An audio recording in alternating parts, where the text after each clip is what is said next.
Assalamualaikum. Selamat kita jumpa lagi dalam kongsi step bersama Abang Lima. Biasa drawing ni adalah sebuah drawing portrait yang dilukis dalam saiz 40 x 40 cm canvas.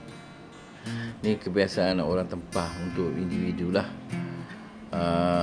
Sebuah painting yang detail, yang mana ianya juga bergantung pada base yang Abali dapat lah.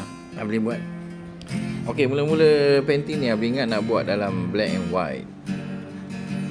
Kita lakarkan dulu dalam black and white lah. Mula-mulanya ingat kan, buat monotone. Tapi bila dah siap black and white tu, rasa macam tak puas pula.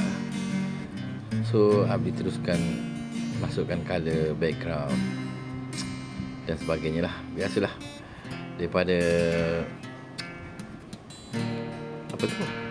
media acrylic, kita nak ke colour, kita cuma layering colour je, overlapping, dan cair je kita overlap supaya ianya teknik ni mudah untuk diimplementasi dalam media acrylic ni lah.